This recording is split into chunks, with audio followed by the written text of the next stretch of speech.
बृहस्पतिवार व्रत कथा। भारतवर्ष में एक प्रतापी और दानी राजा राज्य करता था। वह नित्य गरीबों और ब्राह्मणों की सहायता करता था। यह बात उसकी रानी को अच्छी नहीं लगती थी। वह नए गरीबों को दान देती और नए भगवान का पूजन करती थी। राजा को भी दान देने से मना किया करती थी। एक दिन राजा शिकार खेलने वन को गए हुए थे, तो रानी महल में अकेली थी। उसी समय बृहस्पति देव साधु वेश में राजा के महल में भिक्षा के लिए गए और भिक्षा मांगी। रानी ने भिक्षा देने से इनकार किया और कहा, हे साधु महाराज, मैं तो दान पुण्य से तंग आ गई हूँ। मेरा पति सारा धन लुटाते रहते हैं। मेरी इच्छा है कि हमारा धन नष्ट हो जाए, फिर न रहेगा बांस, न बजेगी बांसुरी। साधु ने कहा, देवी, तुम तो बड़ी विचित्र हो। धन संतान तो सभी चाहते हैं, पुत्र और लक्ष्मी तो पापी के घर भी होने चाहिए। यदि तुम्हारे पास अधिक धन है तो भूखों को भोजन दो, प्यासों के लिए प्याऊ बनवाओ, मुसाफिरों के लिए धर्मशालाएं खुलवाओ, जो निर्धन अपनी कुंवारी कन्याओं का विवाह नहीं कर सकते उनका विवाह करा दो। ऐसे और कई काम हैं जिनके करने से तुम्हारा यश लोक परलोक में फैलेगा। परंतु रानी पर उपदेश का कोई प्रभाव न पड़ा। वह बोली, महाराज, आप मुझे कुछ न समझाएं। मैं ऐसा धन नहीं चाहती जो हर जगह बांटती फिरूं। साधु ने उत्तर दिया, यदि तुम्हारी ऐसी इच्छा है तो तथास्तु। तुम ऐसा करना कि बृहस्पतिवार को घर लीपकर पीली मिट्टी से अपना सिर धोकर स्नान करना, भट्टी चढ़ाकर कपड़े धोना। ऐसा करने से आपका सारा धन नष्ट हो जाएगा। इतना कहकर वह साधु महाराज वहां से आलोप हो गए। साधु के अनुसार कई बातों को पूरा करते हुए रानी को केवल 3 बृहस्पतिवार ही बीते थे कि उसकी समस्त धन संपत्ति नष्ट हो गई। भोजन के लिए राजा का परिवार तरसने लगा। एक दिन राजा रानी से बोला कि हे रानी, तुम यहीं रहो, मैं दूसरे देश को जाता हूँ, क्योंकि यहाँ पर सभी लोग मुझे जानते हैं, इसलिए मैं कोई छोटा कार्य नहीं कर सकता। ऐसा कहकर राजा परदेश चला गया। वहाँ वह जंगल से लकड़ी काटकर लाता और शहर में बेचता। इस तरह वह अपना जीवन व्यतीत करने लगा। इधर राजा के परदेश जाते ही रानी और दासी दुखी रहने लगीं। एक बार जब रानी और दासी को 7 दिन तक बिना भोजन के रहना पड़ा, तो रानी ने अपनी दासी से कहा, हे दासी, पास ही के नगर में मेरी बहन रहती है। वह बड़ी धनवान है। तू उसके पास जा और कुछ ले आ, ताकि थोड़ी बहुत गुजर बसर हो जाए। दासी रानी की बहन के पास गई। उस दिन गुरुवार था और रानी की बहन उस समय बृहस्पतिवार व्रत की कथा सुन रही थी। दासी ने रानी की बहन को अपनी रानी का संदेश दिया, लेकिन रानी की बड़ी बहन ने कोई उत्तर नहीं दिया। तब दासी को रानी की बहन से कोई उत्तर नहीं मिला तो वह बहुत दुखी हुई और उसे क्रोध भी आया। दासी ने वापस आकर रानी को सारी बात बता दी। सुनकर रानी ने अपने भाग्य को कोसा। उधर रानी की बहन ने सोचा कि मेरी बहन की दासी आई थी, परंतु मैं उससे नहीं बोली, इससे वह बहुत दुखी हुई होगी। कथा सुनकर और पूजन समाप्त करके वह अपनी बहन के घर आई और कहने लगी, हे बहन, मैं बृहस्पतिवार का व्रत कर रही थी। तुम्हारी दासी मेरे घर आई थी, परंतु जब तक कथा होती है तब तक न उठते हैं और न ही बोलते हैं, इसलिए मैं नहीं बोली। कहो, दासी क्यों गई थी? रानी बोली, बहन, तुमसे क्या छिपाऊं, हमारे घर में खाने तक को अनाज नहीं था। ऐसा कहते कहते रानी की आंखें भर आई। उसने दासी समेत पिछले 7 दिनों से भूखे रहने तक की बात अपनी बहन को विस्तार पूर्वक सुना दी। रानी की बहन बोली, देखो बहन, भगवान बृहस्पति देव सबकी मनोकामना को पूर्ण करते हैं। देखो, शायद तुम्हारे घर में अनाज रखा हो। पहले तो रानी को विश्वास नहीं हुआ, पर बहन के आग्रह करने पर उसने अपनी दासी को अंदर भेजा तो उसे सचमुच अनाज से भरा एक घड़ा मिल गया। यह देखकर दासी को बड़ी हैरानी हुई। दासी रानी से कहने लगी, हे रानी, जब हमको भोजन नहीं मिलता तो हम व्रत ही तो करते हैं, इसलिए क्यों न इनसे व्रत की कथा और विधि पूछ ली जाए, ताकि हम भी व्रत कर सकें। तब रानी ने अपनी बहन से बृहस्पतिवार व्रत के बारे में पूछा। उसकी बहन ने बताया, बृहस्पतिवार के व्रत में चने की दाल और मुनक्का से विष्णु भगवान का केले की जड़ में पूजन करें तथा दीपक जलाएं, व्रत कथा सुनें और पीला भोजन ही करें। इससे बृहस्पति देव प्रसन्न होते हैं। व्रत और पूजन की विधि बतलाकर रानी की बहन अपने घर को लौट गई। 7 दिन के बाद जब गुरुवार आया तो रानी और दासी ने व्रत रखा। घुड़साल में जाकर चना और गुड़ लेकर आई। फिर उससे केले की जड़ तथा विष्णु भगवान का पूजन किया। अब पीला भोजन कहाँ से आए, इस बात को लेकर दोनों बहुत दुखी थे। चूंकि उन्होंने व्रत रखा था, इसलिए बृहस्पति देव इतने उनसे प्रसन्न थे। इसलिए वे एक साधारण व्यक्ति का रूप धारण कर 2 थालों में सुंदर पीला भोजन दासी को दे गए। भोजन पाकर दासी प्रसन्न हुई और फिर रानी के साथ मिलकर भोजन ग्रहण किया। उसके बाद वे सभी गुरुवार को व्रत और पूजन करने लगी। बृहस्पति भगवान की कृपा से उनके पास फिर से धन संपत्ति आ गई, परंतु रानी फिर पहले की तरह आलस्य करने लगी। तब दासी बोली, देखो रानी, तुम पहले भी इस प्रकार आलस्य करती थी, तुम्हें धन रखने में कष्ट होता था, इस कारण सभी धन नष्ट हो गया, और अब जब भगवान बृहस्पति की कृपा से धन मिला है तो तुम्हें फिर से आलस्य होता है। रानी को समझाती हुए दासी कहती है कि बड़ी मुसीबतों के बाद हमने यह धन पाया है, इसलिए हमें दान पुण्य करना चाहिए, भूखे मनुष्य को भोजन कराना चाहिए और धन को शुभ कार्यों में खर्च करना चाहिए, जिससे तुम्हारे कुल का यश बढ़ेगा, स्वर्ग की प्राप्ति होगी और पितर भी प्रसन्न होंगे। दासी की बात मानकर रानी अपना धन शुभ कार्यों में खर्च करने लगी, जिससे पूरे नगर में उसका यश फैलने लगा। एक दिन राजा दुखी होकर जंगल में एक पेड़ के नीचे आसन जमाकर बैठ गया। वह अपनी दशा को याद करके व्याकुल होने लगा। बृहस्पतिवार का दिन था। एकाएक उसने देखा कि निर्जन वन में एक साधु प्रकट हुए। वह साधु वेश में स्वयं बृहस्पति देवता थे। लकड़हारे के सामने आकर बोले, हे लकड़हारे, इस सुनसान जंगल में तू चिंतामग्न क्यों बैठा है? लकड़हारे ने दोनों हाथ जोड़कर प्रणाम किया और उत्तर दिया, महात्मा जी, आप सब कुछ जानते हैं, मैं क्या कहूँ? यह कहकर राजा रोने लगा और साधु को अपनी आत्मकथा सुनाई। महात्मा जी ने कहा, तुम्हारी स्त्री ने बृहस्पति के दिन बृहस्पति भगवान का निरादर किया है, जिसके कारण रुष्ट होकर उन्होंने तुम्हारी यह दशा कर दी। अब तुम चिंता को दूर करके मेरे कहने पर चलो तो तुम्हारे सब कष्ट दूर हो जाएंगे और भगवान पहले से भी अधिक संपत्ति देंगे। तुम बृहस्पति के दिन कथा किया करो। 2 पैसे के चने मुनक्का लाकर उसका प्रसाद बनाओ और शुद्ध जल से लोटे में शक्कर मिलाकर अमृत तैयार करो। कथा के पश्चात अपने सारे परिवार और सुनने वाले प्रेमियों में अमृत व प्रसाद बांटकर आप भी ग्रहण करो। ऐसा करने से भगवान तुम्हारी सब मनोकामनाएं पूरी करेंगे।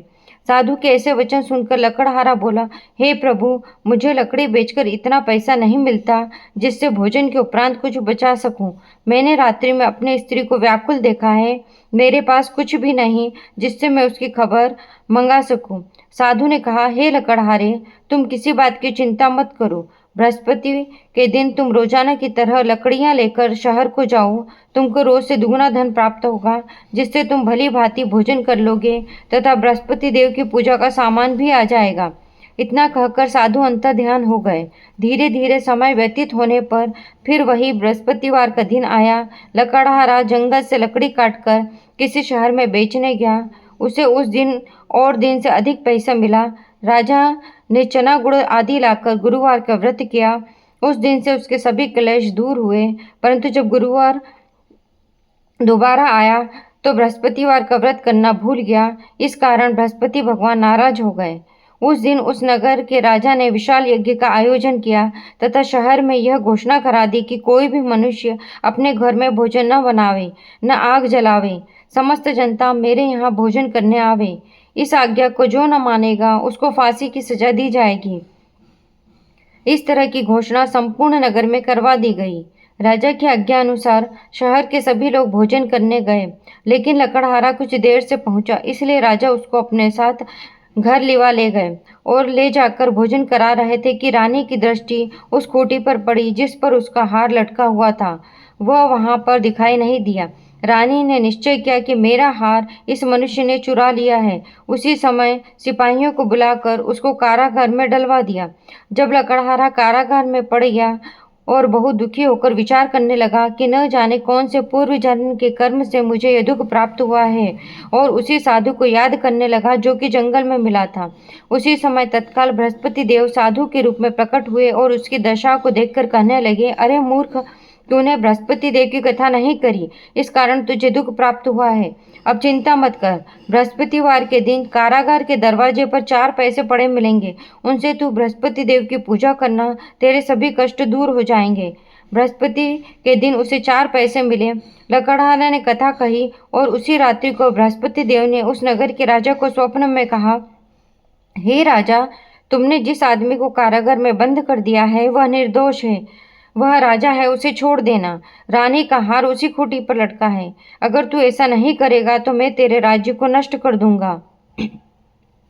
इस तरह रात्रि के स्वप्न को देखकर राजा प्रातः काल उठा और खूंटी पर हार देखकर लकड़हारे को बुलाकर क्षमा मांगी तथा लकड़हारे को योग्य सुंदर वस्त्र आभूषण देकर विदा किया।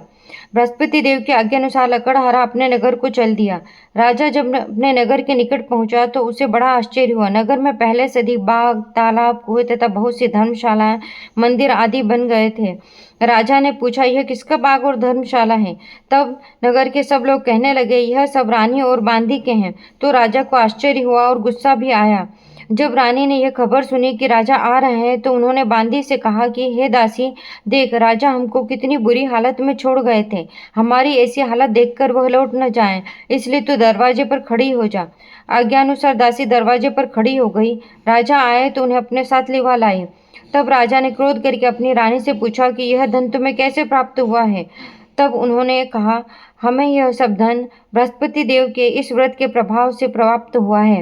राजा ने निश्चय किया कि 7 रोज बाद तो सभी बृहस्पति देव का पूजन करते हैं, परंतु मैं प्रतिदिन दिन में 3 बार कहानी तथा रोज व्रत किया करूंगा। अब हर समय राजा के दुपट्टे में चने की दाल बंधी रहती तथा दिन में 3 बार कहानी कहता। एक रोज राजा ने विचार किया कि चलो अपनी बहन के यहाँ हो आए। इस तरह निश्चय कर राजा घोड़े पर सवार हो अपनी बहन के यहाँ को चलने लगा। मार्ग में उसने देखा कि कुछ आदमी एक मुर्दे को लिए जा रहे हैं। उन्हें रोककर राजा कहने लगा, अरे भाइयों, मेरी बृहस्पति देव की कथा सुन लो। वे बोले, लो, हमारा तो आदमी मर गया है, इसको अपनी कथा की पड़ी है। परंतु कुछ आदमी बोले, अच्छा कहो, हम तुम्हारी कथा भी सुनेंगे। राजा ने दाल निकाली और जब कथा आधी हुई तो मुर्दा हिलने लगा और जब कथा समाप्त हो गई तो राम राम करके मनुष्य उठकर खड़ा हो गया। आगे मार्ग में उसने एक किसान खेत में हल चलाता मिला। राजा ने उसे देख और उससे बोले, अरे भैया, तुम मेरी बृहस्पतिवार की कथा सुन लो। किसान बोला, जब तक मैं तेरी कथा सुनूंगा तब तक 4 हरैया जोत लूंगा। जा अपनी कथा किसी और को सुनाना। इस तरह राजा आगे चलने लगा। राजा के हटते ही बैल पछाड़ खाकर गिर गए तथा किसान के पेट में बड़ी जोर का दर्द होने लगा। उस समय किसान की माँ रोटी लेकर आई। उसने जब यह देखा तो अपने पुत्र से सब हाल पूछा और बेटे ने सभी हाल कह दिया। तो बुढ़िया दौड़ी दौड़ी उस घुड़सवार के पास गई और उससे बोली कि मैं तेरी कथा सुनूंगी, तो अपनी कथा मेरे खेत पर चलकर ही कहना। राजा ने बुढ़िया के खेत पर जाकर कथा कही, जिसके सुनते ही वह बैल उठ खड़े हुए तथा किसान के पेट का दर्द भी बंद हो गया। राजा अपनी बहन के घर पहुंचा। बहन ने भाई की खूब मेहमानी की। दूसरे रोज प्रातः काल राजा जगा तो वह देखने लगा कि सब लोग भोजन कर रहे हैं। राजा ने अपनी बहन से कहा, ऐसा कोई मनुष्य है जिसने भोजन नहीं किया हो? मेरी बृहस्पतिवार की कथा सुन ले। बहन बोली, हे भैया, यह देश ऐसा ही है। पहले यहाँ लोग भोजन करते हैं, बाद में अन्य काम करते हैं। अगर कोई पड़ोस में हो तो देख आऊं। वह ऐसा कहकर देखने चली गई, परंतु उसे ऐसा कोई व्यक्ति नहीं मिला जिसने भोजन न किया हो। अंततः वह एक कुमार के घर गई जिसका लड़का बीमार था। उसे मालूम हुआ कि उसके यहाँ 3 रोज से किसी ने भोजन नहीं किया है। रानी ने अपने भाई की कथा सुनने के लिए कुम्हार से कहा। वह तैयार हो गया। राजा ने जाकर बृहस्पतिवार की कथा कही, जिसको सुनकर उसका लड़का ठीक हो गया। अब तो राजा की प्रशंसा होने लगी।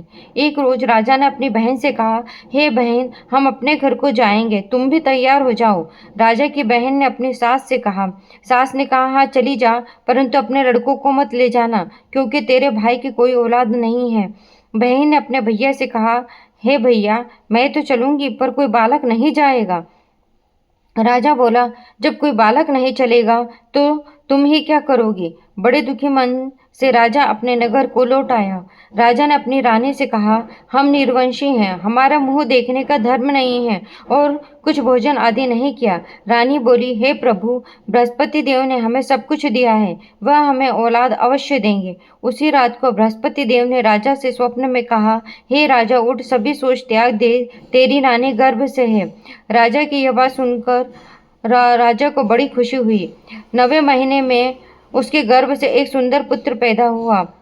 तब राजा बोला, हे रानी, स्त्री बिना भोजन के रह सकती है, पर बिना कहे नहीं रह सकती। जब मेरी बहन आए तो तुम उससे कुछ नहीं कहना।